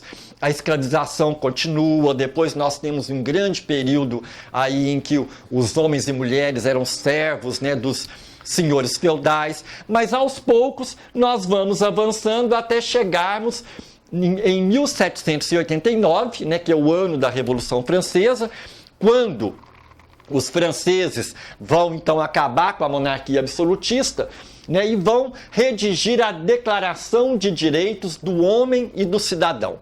Isto na França, né, em 26 de agosto de 1789. Né? Então, essa Declaração de Direitos do Homem e do Cidadão, assim como a Declaração dos Direitos nos Estados Unidos em 1791, né, são precursores escritos, né, para muitos dos documentos de direitos humanos que nós temos ainda hoje, né?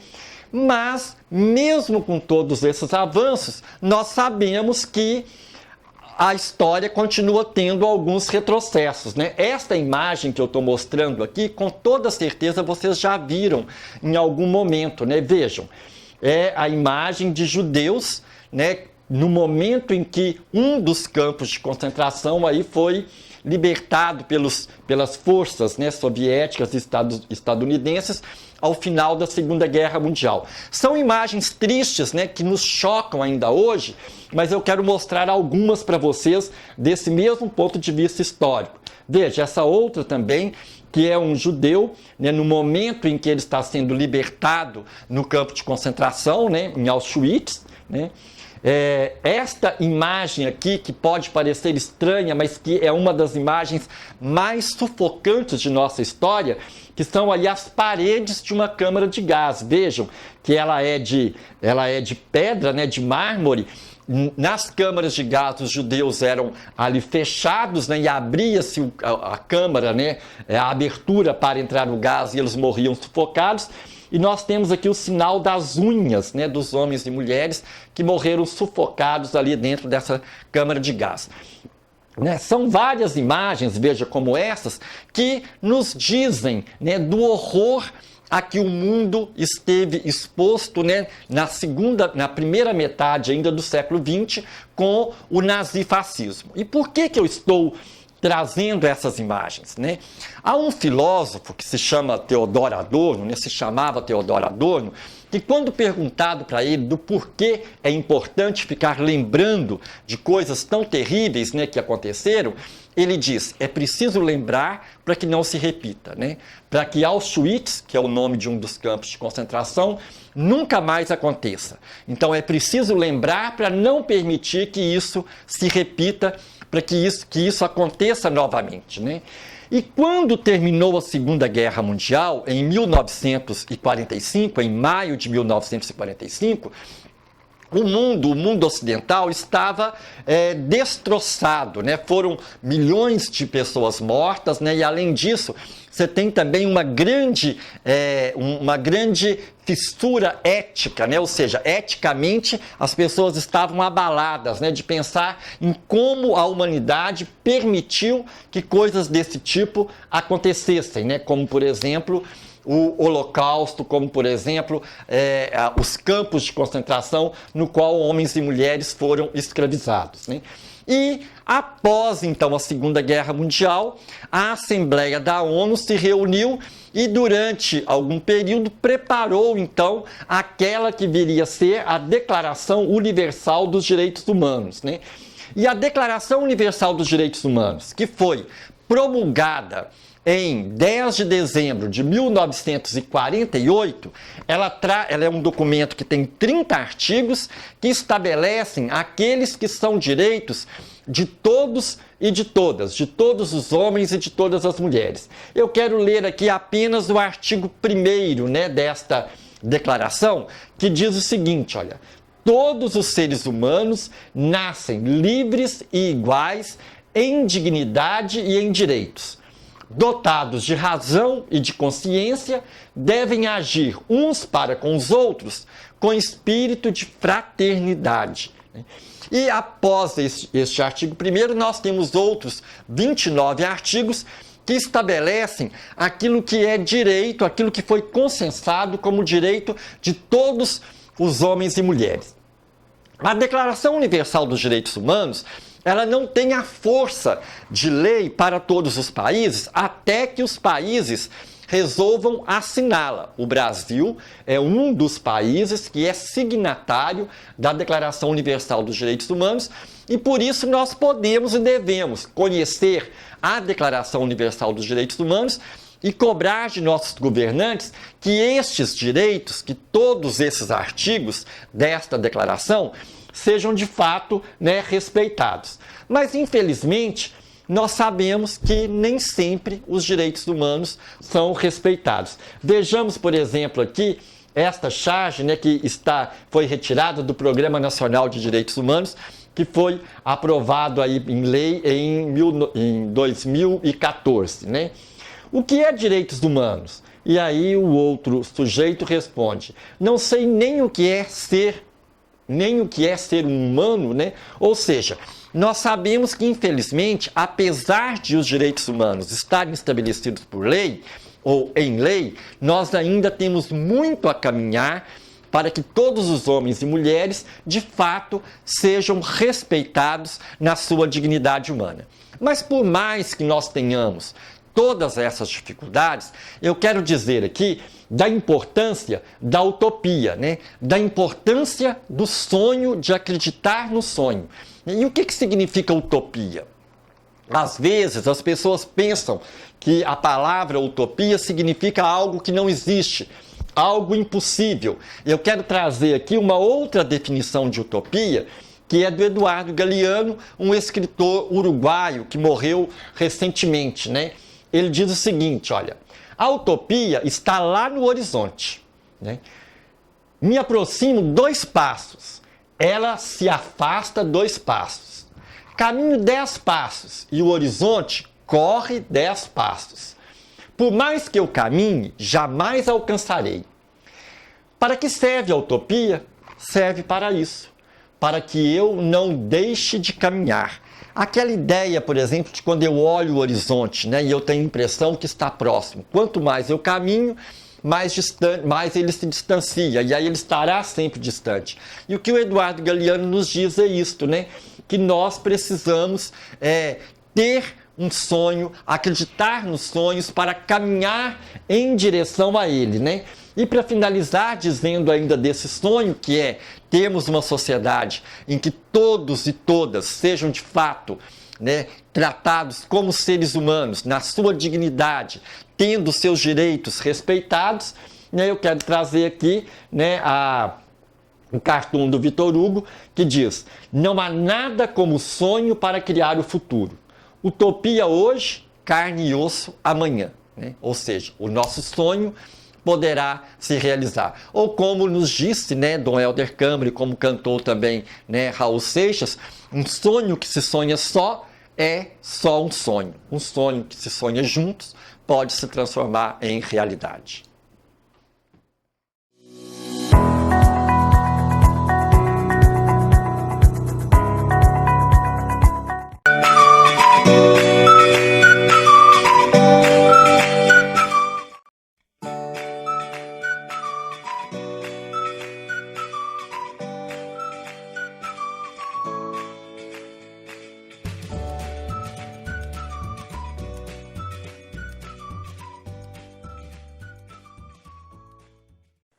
A professora Andréia vai trabalhar diversidade cultural na linguagem e nos traz coisas que têm nomes totalmente diferentes dependendo da região em que é falada. Ela também vai nos contar algumas de suas aventuras de quando ela era agente federal no Amazonas. Nossa, já fiquei curiosa, hein, Andréia?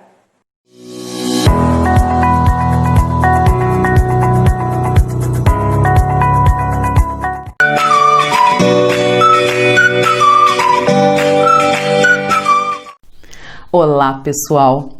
Hoje quero mostrar para vocês como que a diversidade cultural do nosso país influencia no nosso idioma. Quero apresentar para vocês algumas coisas que têm nomes completamente diferentes, dependendo da região do Brasil em que forem faladas. E isso acontece por causa das diferentes culturas existentes naqueles lugares. Por exemplo, vamos começar falando desse pãozinho aqui. Em partes de Minas Gerais e no Ceará, ele é chamado de pão de sal. Em outras cidades de Minas e em Pernambuco, é chamado de pão francês. No Maranhão, é chamado massa grossa. No Pará, é careca. Em São Paulo, pãozinho. Em Santa Catarina, pão de trigo. E no Rio Grande do Sul, cacetinho. E essa raiz? Na região sudeste, que inclui Minas Gerais, é chamada mandioca. Mas na região norte e nordeste, é conhecida como aipim ou macaxeira. Essa fruta aqui, em Minas Gerais, é chamada de mexerica, mas no Rio Grande do Sul é conhecida como bergamota. Agora quero contar para vocês algumas situações que eu vivi por causa dessas diferenças nos nomes das coisas.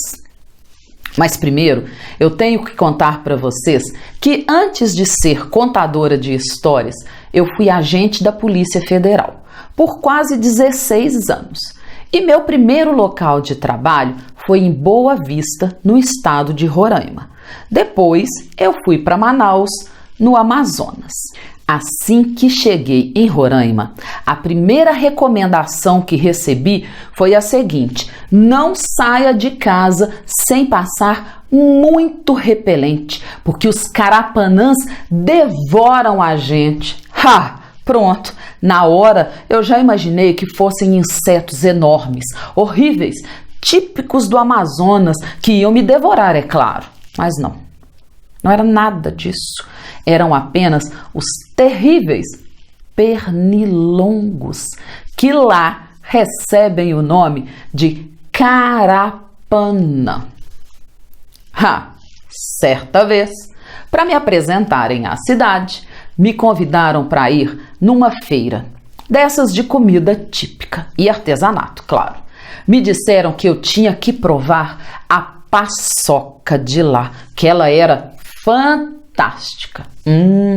Na mesma hora eu lembrei da nossa paçoquinha de amendoim, aquela que tem até uma pitadinha de sal.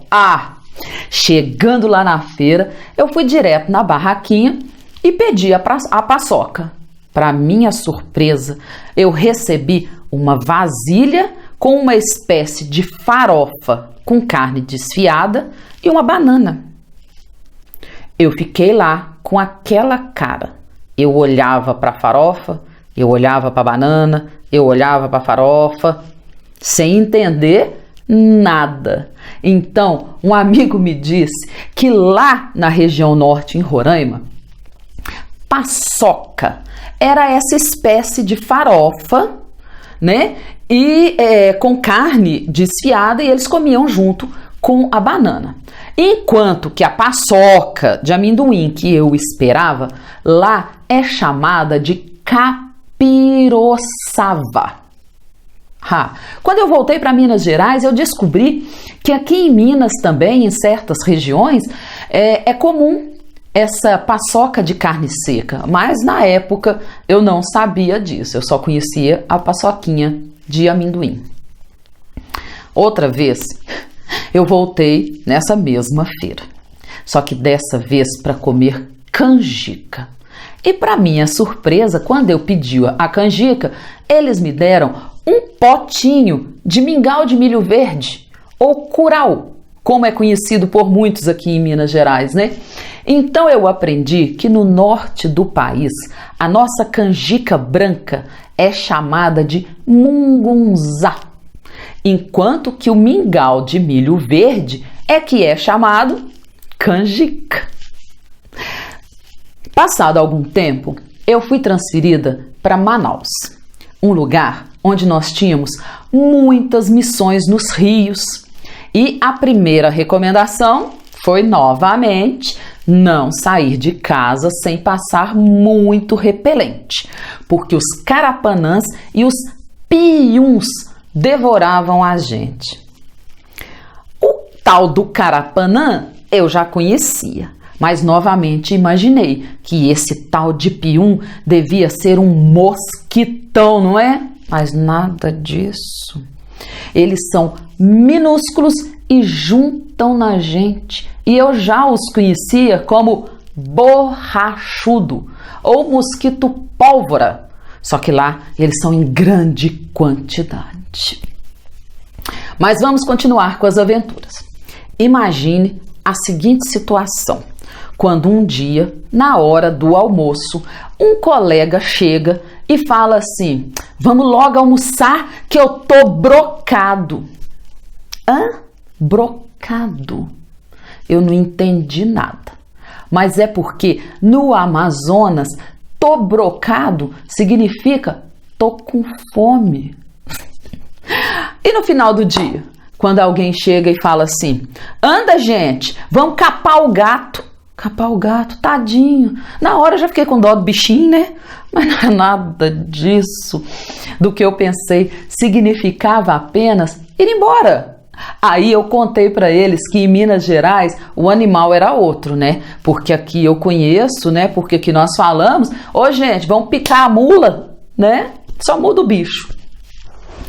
E o interessante era que haviam policiais vindos de diversas partes do Brasil e todos começavam a contar como que determinada coisa chamava ou era falada na sua região.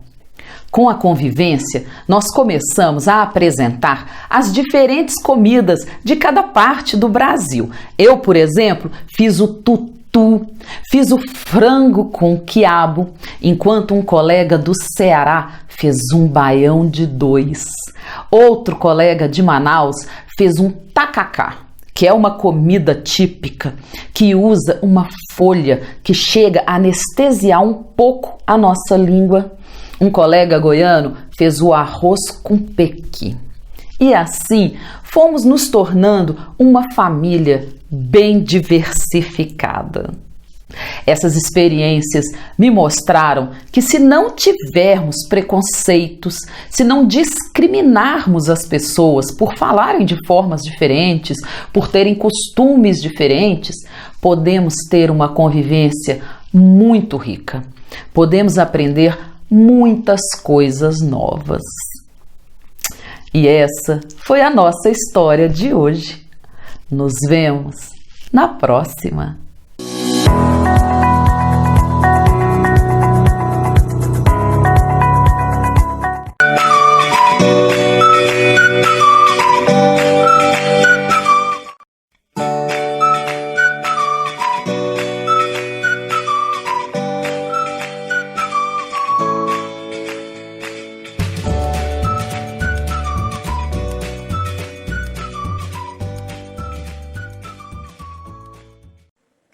Bom, gente, termina aqui mais um programa Conectados com a Escola. Estou muito feliz pela companhia de vocês que estão aí nos assistindo. E eu quero agradecer aos professores que contribuíram com as suas aulas no programa de hoje. Um grande abraço e até a próxima!